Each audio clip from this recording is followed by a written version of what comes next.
How's it going, everyone? Welcome to another fantastic episode of Battleground. We are here with two fierce competitors to duke it out to see who is the better talker, who can, defend their argument and also make sure the other person's argument is stupid. But I am not here alone. But let's first introduce the competitors.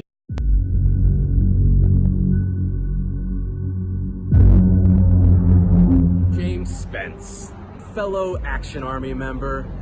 Listen, it looks like we got another civil war on our hands, so I'm going to destroy you. Hey guys, this is James Spence here. You may know me better as The Cleaner. And I hear you asking, James, Mr. Cleaner, future movie trivia champion of the world, what are you doing debating? Well, thank you. Hey, you think you can debate me about movies?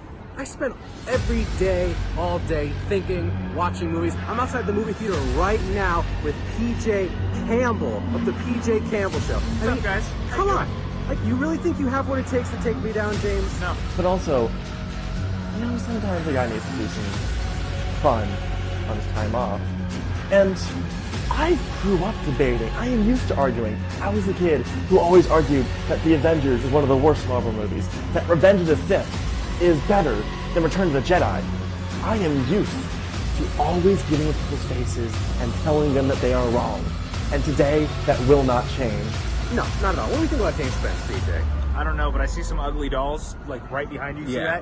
That's what reminds me of him. I don't know who he is, but ugly doll. He's just another ugly doll in my way. True. And I'm going to destroy him. I am going up against Brandon Hanna. Really?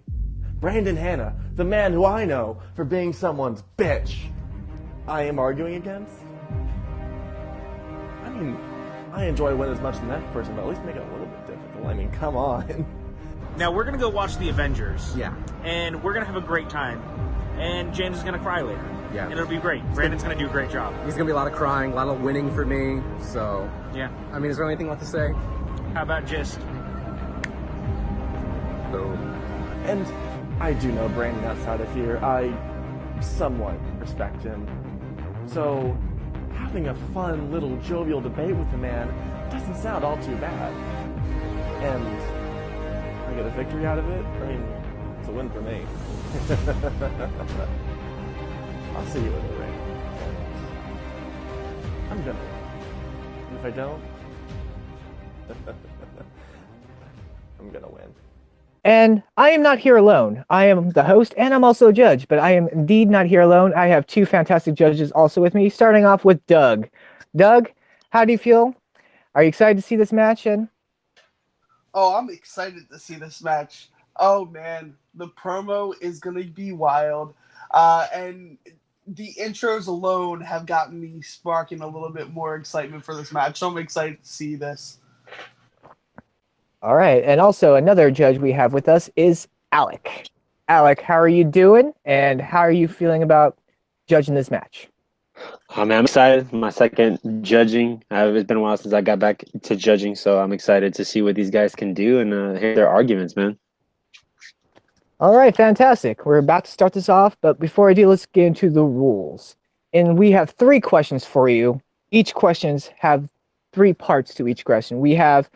Each opponent will have 90 seconds to open what their argument is. And then after when both have their 90 seconds for their argument, they're going to be a 5-minute where they battle out their questions. They tear each other to pieces, good old time. And then after when that 5-minute concludes, we have each have a 60-second closing. And if we get to the speed round, we also have 2 speed round questions, but we'll get to that if it does get there. If everybody is ready, let's get on to the first question. And the first question of Battleground is, what is the best James Bond movie? It's going to be fantastic. So let's start off with Brandon. You have... As soon as you start talking. 90 seconds. 90 seconds. Okay, Goldfinger is one of the most iconic Bond films of all time with some of the most iconic Bond characters of all time. You look at people's top Bonds list and you will more than likely see Goldfinger at the top or very close to the top. Okay, it's inspired many spoofs such as Austin Powers, Goldmember, and even on The Office with Brett Level Midnight having Jim play Goldenface, okay? And spoofs are the finest form of flattery. You're not going to spoof some mid-level Bond film. You're going to spoof the best Bond film, okay? This was also the first Bond film to win an Academy Award, and it was considered to be, the first Bond blockbuster. I mean, this was a big movie. This is what created James Bond as we know it. Are you concluding the rest of your time, Brandon? Yes. All right. James, whenever you're ready, you have 90 seconds for your opening. Everyone argues, Goldfinger, Goldeneye, a bunch of those old ones. 40 seconds there, man. Okay, what? All right. Is it still okay, on time? Yeah, James, just start over. Okay. Good. Uh-oh. 2, 1. Great. Everyone argues, Goldeneye or Goldfinger are the best Bond films. I am arguing for the greatest film starring James Bond, Casino Royale. It has maybe the best character arc for Bond, the best Bond girl because she subverts tropes and elevates the typical sex object for James Bond to achieve into an actual woman who has actual characterization and deep levels to her on her own. And on top of that, you have a very compelling villain. You have amazing scenes which shouldn't be as compelling as they are. And one of the best finales to come, not even just James Bond, but out of the entire decade. And that is my time. All right. Now, for round 2, both the competitors will be fighting out for 5 minutes. So whenever you guys are ready, I'll do a countdown from 5, and you guys just start arguing, fighting it out. 5, 4, 3, 2, and 1. Let me step right in here. You say Goldfinger is the best Bond film. He is completely unnecessary to the finale. He spends the entire time cuffed to the bomb, and everyone else saves him. He doesn't do any action on his own besides fight Oddjob. And someone else even defuses the bomb. If he was removed from the movie, at least in that last third act, nothing would change. And how is that a good Bond film when your lead character is unnecessary? Listen, you mentioned iconic villains, and you claim that Goldfinger is so unnecessary. But if you were to ask any person on the streets, name a Bond villain, they're going to give you Goldfinger, or they're going to give you Oddjob, okay? Your film wouldn't even exist without the foundation that my film built up for it. Correction, I'm not saying Goldfinger is a bad villain. I'm saying James Bond is incidental to the film's finale. Goldfinger, yeah, he's fine, but he just acts like Jeffrey Jones and Howard the Duck. He's just not interesting. He's a rich dude who wants to become richer. That's just unfair. Compare that to modern Bond villains, which have complex reasons for committing the actions they do rather than just, oh, I want money, nah, nah, nah, nah, nah. It's just not fair. And speaking of villains, Pussy Galore. What kind of name is that? That entire era of Bond that you're looking at is cheesy, and yeah, it's fun, but there's a level of it which you just can't buy into the fact that it's actually happening. It feels like a Saturday morning cereal, honestly. Whereas, go ahead. Pussy Galore is another iconic name in the Bond franchise. You talk about these movies being silly and fun, and that's what makes a great movie, when you could walk out of it having fun. Okay, these recent Bond films, you talk about, they have, all these better characters, and it's just recency bias. I mean, they're newer, they're fresher, so you like them more. Not at all. Iconic does not equal quality. Let's just go back and look at Goldfinger. You mentioned before how it won an Academy Award. You take that nowadays, it doesn't deserve it. The sound mixing, which it won for, is just very poor. The fighting sounds like two pieces of celery sticks just hitting each other. And even that final fight with Oddjob, you could claim to be one of the most iconic villains. Again, iconic does not equal good. He just throws him around. And, you can tell, I didn't get his name, the guy who played Oddjob is not an experienced actor. He has zero emotion in his face. He punches him, and he just, it's not compelling. Listen, I mean, it's definitely, I disagree with you, and you say that it's not compelling. I think, these are films that, you claim that, they're dated, but that's what adds the charm to it. I mean, that's what makes it a classic James Bond film. This is what true James Bond fans just love. They, these new films are just hit and miss. Like every other one is decent, at best, and that's what Casino Royale is. It's decent. Okay, now you cross the line. You think classic James Bond is best? There is one of the most intense moments of the film is a 20-minute golf match. How is that fun? He missed the hole. Oh my god, that's not interesting. The beginning of Casino Royale, he's running through a construction site. He has to draw poison out of his body on his own, and he fails. Suddenly, in Casino Royale, you have this actual question of, can Bond survive? Will he make it? This is one of his first big outings. That is compelling. You have a character who not only can fail, but someone who the entire way through the journey, you're wondering if they can actually achieve the success. And that is the failure with earlier James Bond films. Because it is pulpy and because it feels like serialized, there is never a question of, will it finish? Will he be successful? And to me, that is the key point in making a compelling film. It's not about the journey. It's the question of whether or not the hero will succeed. You know what else is pulpy and serialized? Star Wars, the Marvel Cinematic Universe. These are tropes of great films that people adore. People come out in droves to see them. I mean, I take those as compliments when you say that. Again, but you like, I entirely disagree. You look at Star Wars. These characters aren't okay. The original trilogy is pulpy and serialized, but that changes over time. You have this vital brutalization of characters. You have Luke losing a hand. You have Darth Vader burning alive, and then you have the finale, which is 2 against 1, father versus son, and this deep characterization. The big point that makes Return of the Jedi so iconic is the intense lighting and dramatic fight scenes, and how Luke has the black suit underneath is a white shirt, revealing this is layers. Goldfinger does not have layers. It is a flat, fun film, and I'm not denying that. And time. Okay. All right.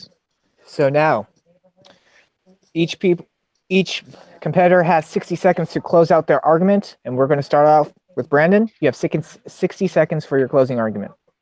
Whenever you're ready.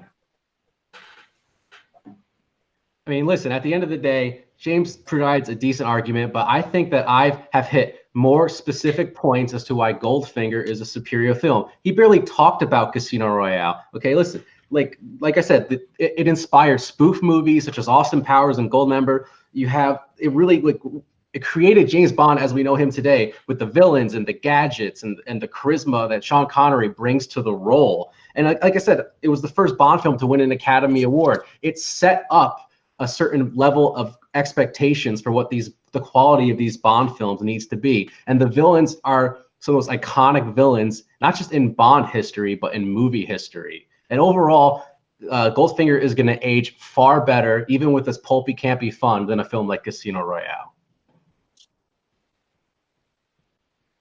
And I'm done.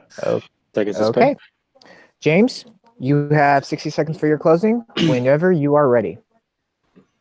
What you didn't hear in this entire debate was him actually take down Casino Royale. I focused on Goldfinger because I knew it was vastly inferior. Casino Royale, however, has many different layers to it, so breaking it down seems almost unnecessary because we are aware of how quality it is. We have a layered Bond girl who doesn't even have sex with James Bond initially, and James Bond, who very clearly Daniel Craig is the best Bond, doesn't take advantage of her when she's weak. Whereas in Goldfinger, James Bond just sleeps with whoever he wants because that's boring. And on top of that, it has intense action sequences, one of the best songs in the entire franchise, one of the best opening cinematics, not only in the action, but as well in the, music video, whatever you call it.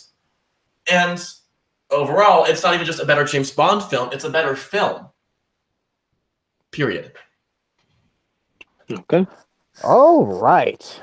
Wow. That was in a very intense battle.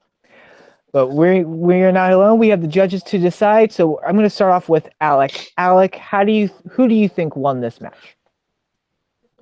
I'm going to go ahead and give it to James. He really attacked Goldfinger over and over again in his argument, whereas Brandon kind of was focusing more on what was great about Goldfinger, not really attacking Casino Royale. So I'm going to go ahead and lean more towards James. All right. Doug, how are you feeling about this match? I mean, how do you feel? I'm actually feeling the same way. I feel that James kind of hit as to why Goldfinger shouldn't be considered the best. And that's what we come down to is what is the question? And to me, the question was hit more by James. James is now in the lead with 1 point, and we're going to go on to question 2, which the question is, what is the best horror trilogy? So we start off with Brendan last time. So James, you have 90 seconds for your opening, whenever you're ready. Last round, we saw Brandon argue that iconic equals quality. 1 second, guys. Oh, okay. Hold on. Just gonna Sorry about that. Hold on. All right. Whenever you're ready, man. Sorry. Last round, we saw Brandon argue that iconic equals quality. And here's where I'll steal that argument. On you, because man. my argue is the Alien franchise. Good? Okay, great.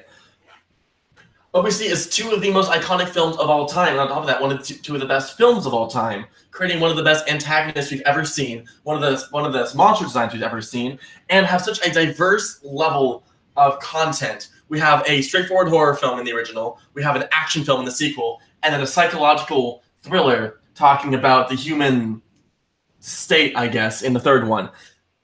And to me, when I'm watching movies, I want to have a variety and a spice of life to each one. And I think Alien offers that different sense of enjoyment in each individual film. And overall, in all 3, it creates a quality movie experience.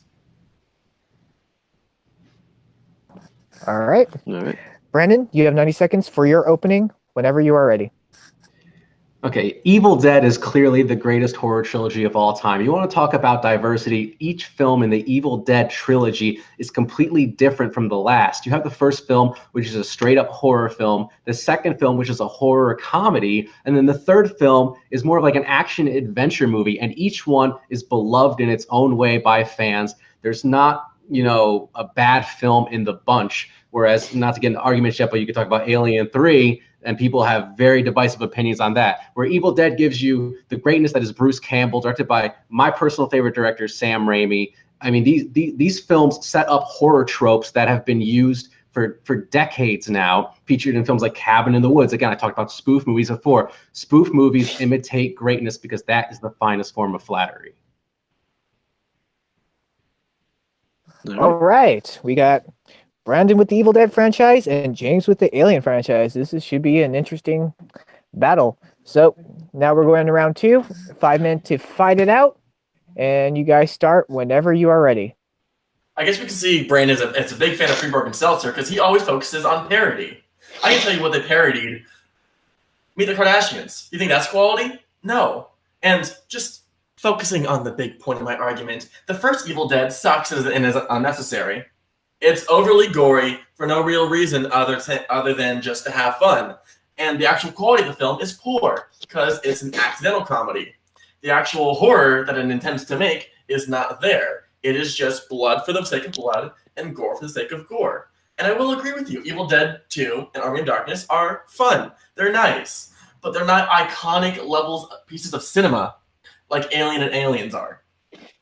Listen, I disagree. I think they're totally iconic. And first of all, for comparing the Kardashians to Cabin in the Woods, you should already lose this match. I mean, what kind of a crazy opinion is that? But anyway, again, you have all 3 films are strong and well represented in pop culture. Army of Darkness is one of the most quotable movies of all time. Film geeks have been saying lines from that movie ever since its release. I mean, and like I've said before, all 3 films are well regarded. They all have very high ratings on Rotten Tomatoes. And you look at Alien, it's a great film. Aliens is also a great film. But then you get Alien 3, and that film is just a hot mess. Very rarely do you find anyone who has anything great to say about that film. So your trilogy already has a weak link, where mine, you know, objectively, based on most people's opinions, all 3 films are strong and well regarded. Yes, but you were arguing for your opinion, and in my opinion, Alien 3 is actually very underrated, because you need to watch the assembly cut, where we see David Fincher truly shine, and the hallmarks you see of his modern films, like The Social Network and Gone Girl, really come out to shine in Alien 3.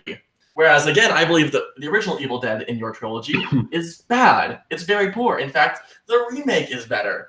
And because you're talking about critics, and I'm talking about what you actually see on home video, Army of Darkness's original ending is much better. The ending to the original film is, oh, hey, look, it ends. Woohoo! And that's not interesting. the character of Ash, his finale in the way that I think it should have turned out, it's a bumbling mess. He screws up again. And that's funny because it's relevant and maintains the same level of character that Ash has. Whereas in the actual ending, it's Hollywoodized. It's fun. And that's not, or fun's the wrong word. It is simple.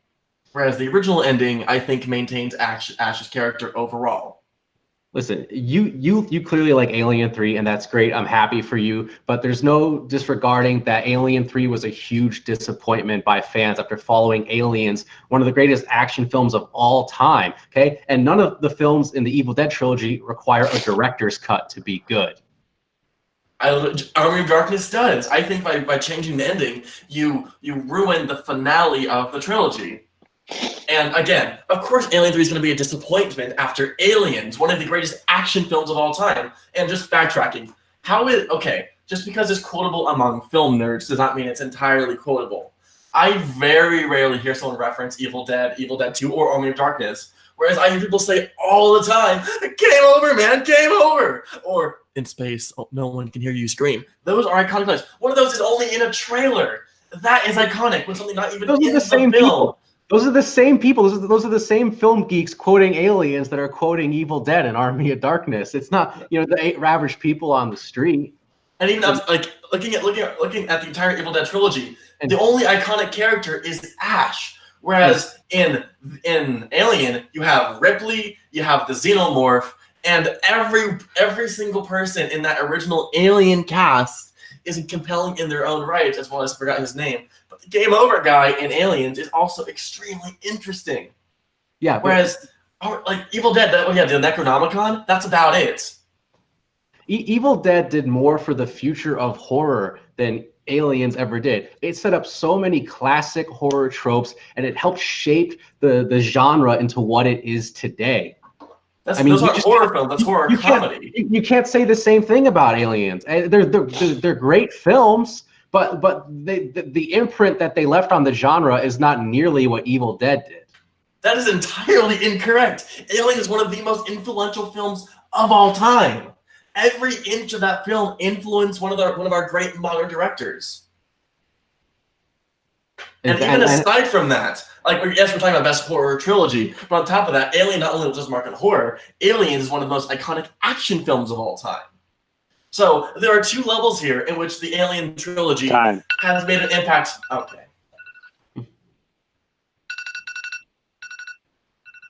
All right. So now for the next round, James, you have 60 seconds for your closing, and you can start whenever you are ready.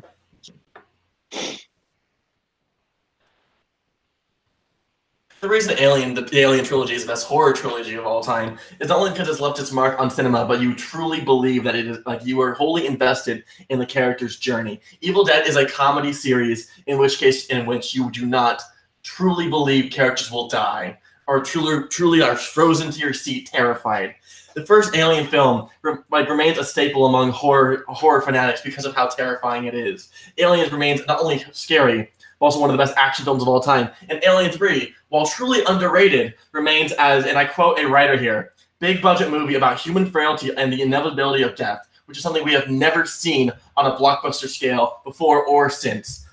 And for that, I think Alien Trilogy is something special because not only is it quality, it is remarkable and unique. All right, about 10 seconds to spare. And Brandon, you have 60 seconds for your closing. You can start whenever you are ready.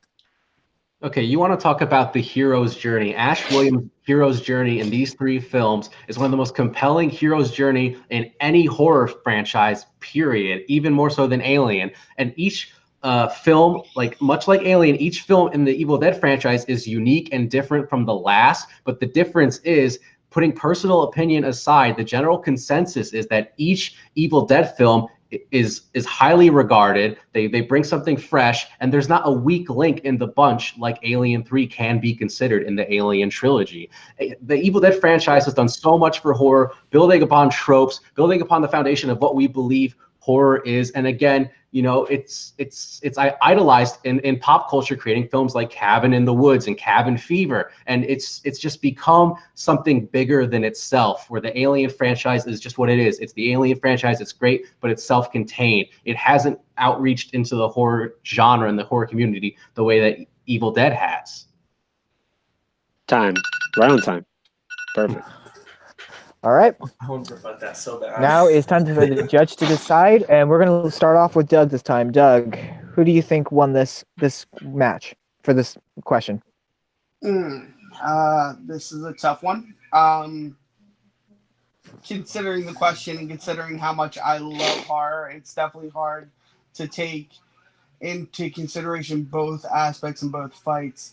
But if you take it from a non-biased standpoint and you look at each argument broken down, they both attacked the same points, and then they both countered each other's points, and it came down to closing arguments for me.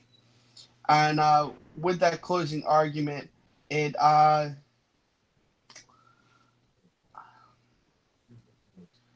keep coming back to just James hammering home a lot of the facts of what the question is. So James is going to get the point for me. All right. Well, it's going to go on to me, and yeah, I agree with a lot of Doug's arguments. I mean, they both attacked literally like almost the same points with one another. However, I'm giving my point to Brandon because Brandon did mention the fact that each of his films were family, approved. Like, they're enjoyable, and Aliens 3, for the whole consensus of the fans, were not so keen on Aliens 3. Though James did say it was an underrated movie, he didn't give examples why that movie in itself is an underrated movie. And so I got to give my point to Brandon. That's going to come down to Alec. All right, guys, that was a good fight. Same thing as Rich and Doug said. It's all came down to me, the closing arguments, and what I latched onto the most was when Brandon said that it set the tone for a lot of like horror tropes and really like made the landscape for it. So I'm gonna have to go with Brandon on this one.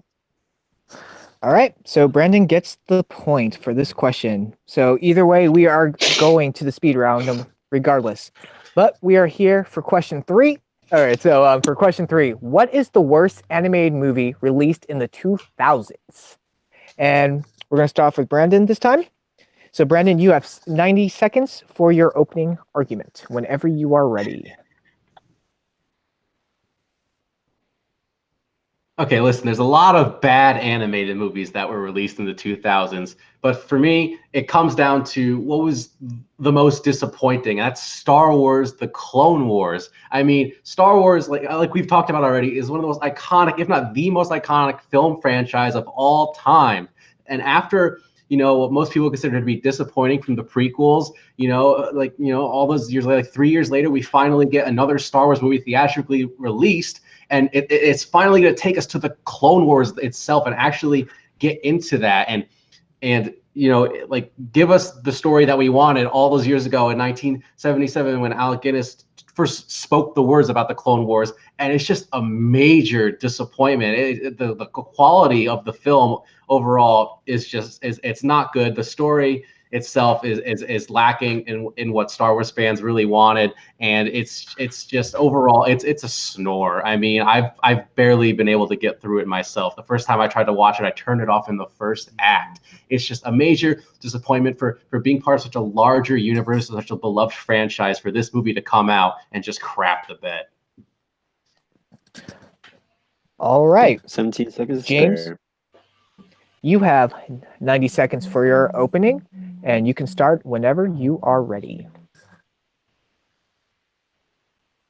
Like Brandon said, there are a lot of very bad animated movies come out in the year 2000s, but nothing can match the incomprehensibly bad that was 2000's Dinosaur. You have Disney just coming out of the Renaissance, and they're leaning into CG animation, which is making a big impact with Toy Story, and it's going to break the mold in the next year with Shrek. And you think, oh my God, they're making a movie about the destruction of dinosaurs. This is going to be amazing. And the entire movie is 80 minutes of lemurs the most generically boring designed dinosaurs you've ever seen. And they're walking. Nothing interesting happens until the meteors literally kill them in the last, 5 minutes. It is just incomprehensibly slow and uninteresting and boring. All right. So now both you guys have 5 minutes to duke it out, and you can start whenever someone says something. I mean, you want to talk about boring. I mean, Star Wars, the Clone Wars. I mean, I'm a massive Star Wars fan, and I've competed in Star Wars trivia matches, and the second a Clone Wars questions hit, it's like, I mean, it's not something I'm going to get right, because I mean, everything from that movie goes in one ear and out the other. I mean, at least Dinosaur is a sweet ride at Disney World themed after it. I mean, what does the Clone Wars has? Where's my Ahsoka Tano ride at Disneyland? I mean, come on, it's just bad. Let's just break down the first sentence you said. You know what's boring? Star Wars. End of sentence. Star Wars is never boring. It's lightsaber fights in space. That's awesome. And okay, yes, Clone Wars sort of just craps the bed in that whole thing. But you saw the introduction of just incredible characters like Ahsoka Tano and Asajj Ventress, two of my favorite characters in the entire franchise. And yeah, they're going for Jabba the Hutt's nephew or whatever it is. Not a big deal. But you still have all these characters who you love and who you connect with. Dinosaur is just dinosaurs walking. And you may think, oh, dinosaurs are so cool. Not the vegetarians. Just Brontosaurus is like, hey, man, the world's gonna end. Eats leaf. And Lemur's like, yeah, the world's gonna end. Eats leaf. That's 80 minutes of the movie. That's nothing. In the Clone Wars, they still fight droids. And like I was watching it today, they have to go through a shield and fight droids on their way back to defend a rebel base. That's so incredibly interesting. And even if it's done badly, it's still Star Wars. Listen, Ahsoka and Ventress are great characters, but I mean, are they even fully realized until like season 3 of the follow-up TV show? If that show had never come out, nobody would even know who these characters are. Nobody would even care who Ahsoka is. I mean, it was just a horrible launching pad. It's an absolute miracle that they were even able to make that TV show and make it a success afterwards. I mean, the reason they're interesting is the character designs. Like, that's why they stand out. Dinosaur is literally just brown dinosaurs walking. Nothing about Dinosaur is remarkable, an interesting and unique and original concept. It's not leeching off the success of something from the past. How is it new? It is literally History Channel. Like, if you put this movie on the History Channel, it would not change at all. This plays like a documentary. You'd see it like a museum, but for 80 minutes. At least it's new original concepts and original characters that you're experiencing for the first time, and that in of itself is interesting. Where you just have to watch the Clone Wars and you immediately see, Anakin and Obi-Wan and all these characters from the prequels that were already like on the fence at best as far as fan reaction. And I go from Hayden Christensen's wooden acting to just watching a computer do the same thing, like a computer animated character just do the same exact thing. But when you look at the movie when it came out, it provides an interesting point of view. It takes place between episodes 2 and 3, and we never see the in-between, at least not then. Yeah, so, but then they go to show us the in-between, and it's garbage, and it's just vastly disappointing. But again, you're talking about how, it's bad because it took inspiration from something else. That is not inherently bad. They expanded the universe, once again, introduced unique and interesting characters, and again, it's Star Wars. That's fun. Ahsoka Tano and Asajj Ventress are, again, two of the best characters in the entire franchise. So what if they came from a bad starting point? You still get to see, in retrospect, where their characters came from. And that is interesting. Just because it's Star Wars doesn't automatically make it more entertaining than anything else. Makes it more entertaining than dinosaurs walking. Wait, real quick, guys. We just lost one of our judges. That's not great. He's the one who's keeping time. So, Doug, have you been keeping score, like time? Or I know Alec was, and now he's You paused at about a minute left. I was looking up at my clock as soon as he dropped. Okay, so just keep going So- to that minute. So All right. 5, 4, 3, 2, 1, go. All right, and one of my favorite parts about the Clone Wars is actually the narrator. He provides like this, like in the 1940s when they had war reels. It feels like that, where we're getting like this point of view into the characters, and it's like the Clone Wars is going down, and like Rogue Jedi's and Obi-Wan Kenobi and Anakin Skywalker, and it's so fun. Like, and that's the key word of the movie. It's so awkward and jarring. You're going into a Star Wars movie, you're expecting the iconic opening crawl, and you just get, oh, the Clone Wars here, and they're gonna fight this other hut that nobody cares So it's about. subverted expectations, is what I'm hearing. And that's a great thing for movies to have, when you go in one thing and get another, and it remains interesting. And that's what the Clone Wars is. You have a point of view on characters that you haven't seen before, and on top of that, it's Star Wars. Like, I don't know what else to say. Subverting expectations for the point of subverting expectations does not make a good movie. As much as Phantom Menace sucks, it's still Star Wars. Same thing with Clone Wars. It's still interesting for the Star Wars. Time. Okay. Brandon, you will now have 60 seconds for your closing argument, and you can start whenever you are ready. Okay, overall, Star Wars, the Clone Wars, it's just a major disappointment. Okay, it's leeching off of this amazing, iconic franchise, the most iconic in film history, and it just craps the bed in every way. It's totally unmemorable, totally unentertaining. Sure, introduces these great characters, but they're not even fully realized until 3 seasons of a TV show years later. Whereas Dinosaur at least introduced a new original concept with original characters that you can learn and experience and grow with for the first time. And again, like I said, it's got a sweet Disney World ride based off of it. And I'm just not seeing the same thing about Zero the Hutt, or whatever the hell that guy's name is. I mean, it's just that Star Wars: The Clone Wars. It's just bad. It's just, I mean, it's the worst Star Wars movie on everyone's list for a reason. All right, 10 seconds. All right. I will say before James, my argument starts, it you is have Chris Clark's favorite, so it starts from somewhere. James, you have 60 seconds to do your closing, and you can start whenever you are ready. A big point of Brandon's argument is that it's disappointing that it lets down fans of the Star Wars franchise. That's not equal bad. Again, it's still Star Wars. That remains interesting. You have lightsabers, you have droids, you have the actual political conversations in the prequels, which I'm a fan of to an extent. Whereas in Dinosaur, and I know I'm repeating myself, it is uninteresting looking dinosaurs walking until they're dead, and even their death is not compelling. The movie goes nowhere, and it ends up nowhere, and it starts nowhere. The movie does not need to exist. It shows a point of history that should be interesting, and it fails to do so. Nothing in the movie is impactful, and the movie is a boring slug. I can put it on, and I'll put like the kids I babysit to sleep. It is a nothing movie. It purely exists for the sake of existing, and that does not make it good. It just sits there and walks for 80 minutes. All right. We've heard both competitors commence. It's going to start off with me anyway. And I mean, both competitors both said their movies were slow, boring, and uninteresting. So, it was a good job on them to, illustrate that. My point, though, is going to go to James, because James did say his was literally just walking, dinosaurs walking, talking about how the Earth's going to end. Whereas he also pointed out that Brandon, even his movie, does have memorable characters that fans do love. And so my point is going to go to James. And Doug, what is your decision?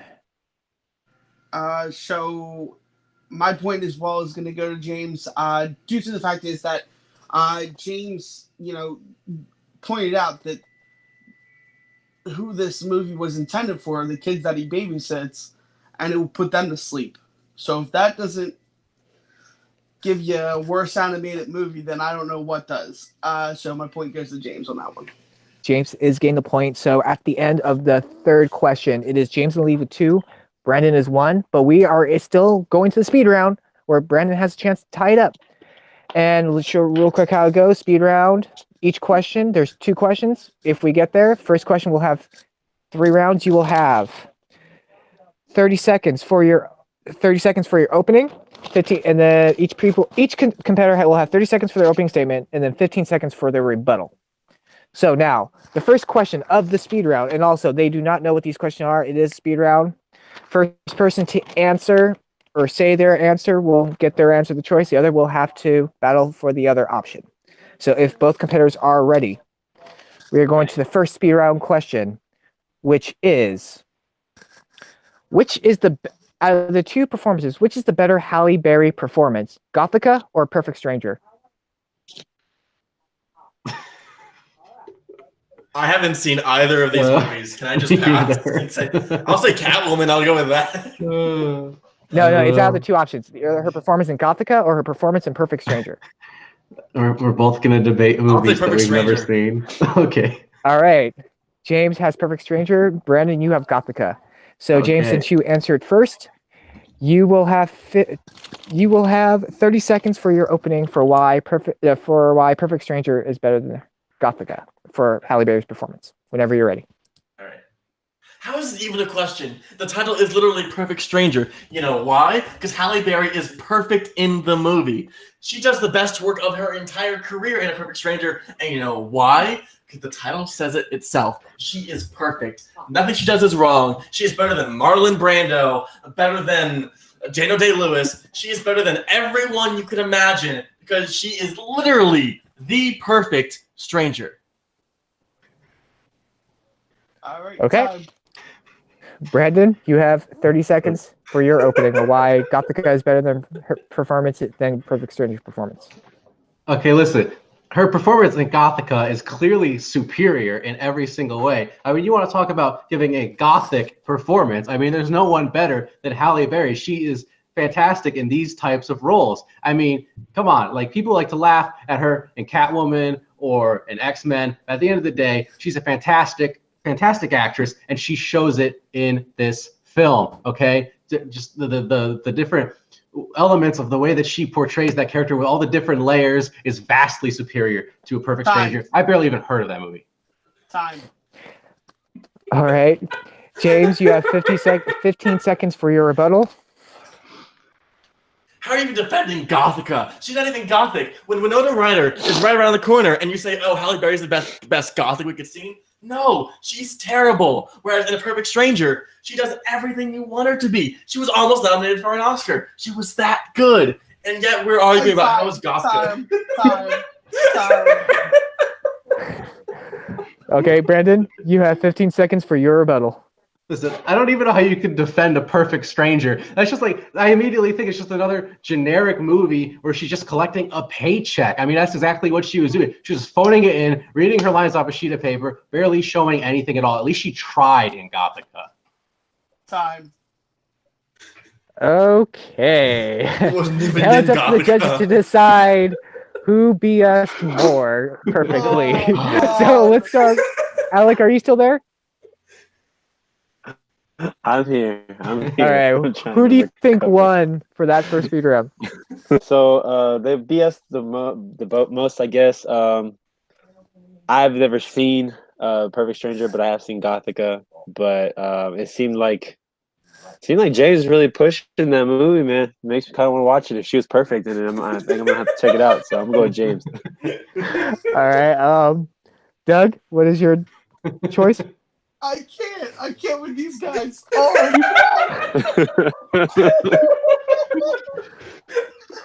oh, you got me in tears. But she was perfect. She was perfect. Is there reason you're intrigued? She's the most gothic person ever. Oh, I'm dying. Oh man. All right. I'm trying, guys. I'm trying. All right. I'm gonna. Yeah, because it's just a bullshit round. I'm gonna go ahead and go with Brandon. Yep. I'm gonna go with Gothica. Yep. I'm gonna protest this. So it leads to me, and honestly, that was kind of a neither of you honestly even admitted that you haven't seen either film. And it really comes down to, I feel like we need to get to the next speed round question. So I'm going to Brandon for this just to make it a tie-up so we can get to the final speed round. Because he did say at least Halle Berry tried in Gothica. Saying that Halle Berry's perfect in Stranger. Have you seen Beetlejuice? I'm sorry, Halle Berry being no one's perfect in any movie. So I'm sorry, James. I'm giving my point to Brandon. So now it is tied. Whoa. All right, we're gonna go back in time. However, and Christian I do feel Star like Wars, the Clone in this Wars. next question,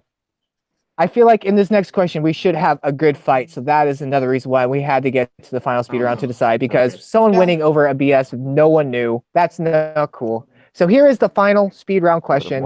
It's the same thing. Both competitors will have 30 seconds for their opening, 20 seconds for the rebuttals, and each individual will have 60 seconds for their closing. No, 10 So seconds. the final speed round 10 question seconds. is, out of these two TV characters, okay, I'm going to give you a choice of two characters. Whoever says it first will get it. What MCU TV character should appear in the movies? Wilson Fisk or Jessica Jones? Jessica Jones. Okay. All right, so Brandon got Jessica Jones, and James, you said Wilson Fisk? I said Jessica It was the other Jones. way. It was the other way. Oh, Sorry, other way. Two Okay. generic white guys sound the same. I get it. No, okay.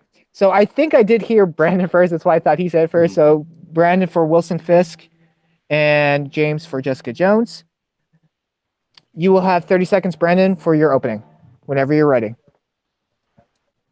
Wilson Fisk is one of the most compelling TV villains in recent memory. Vincent D'Onofrio plays that character perfectly, and he would be a perfect villain to see in an upcoming Spider-Man movie. And greater, more, we could even see him combat the Avengers because he's that compelling, he's that layered, and Vincent D'Onofrio, again, plays the character so well, and it's so interesting. He would make an amazing villain.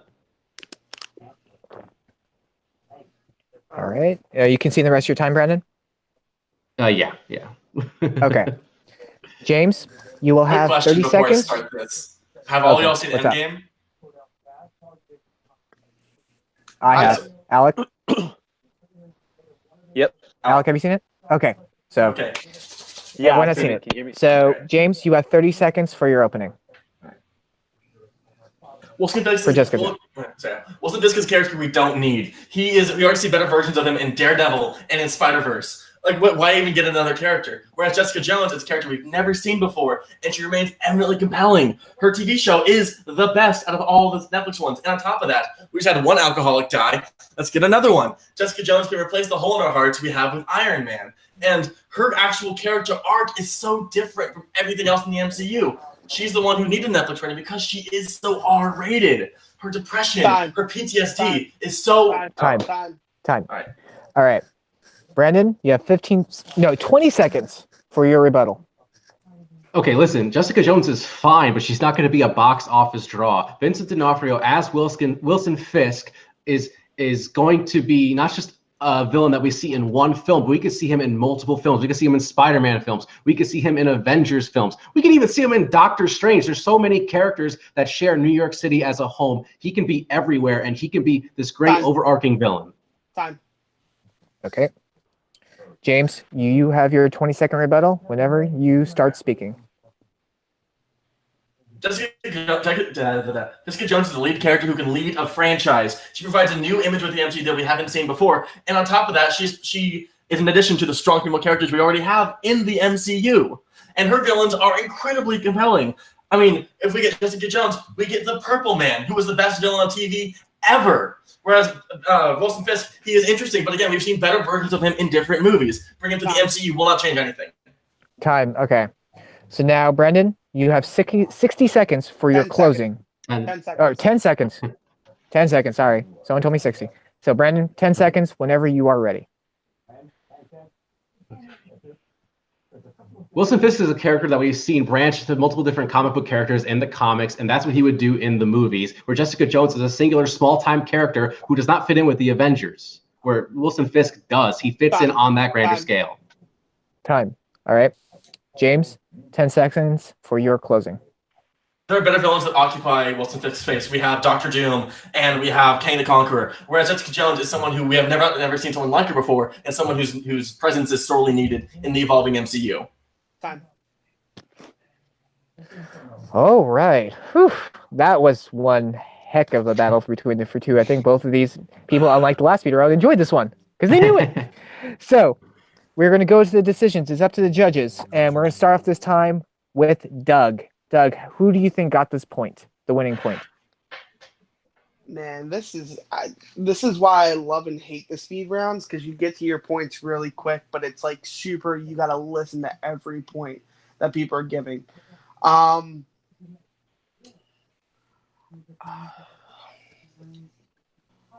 for me, I think what happened was Brandon gave more points as why Wilson Fisk would fit in as a better MCU character.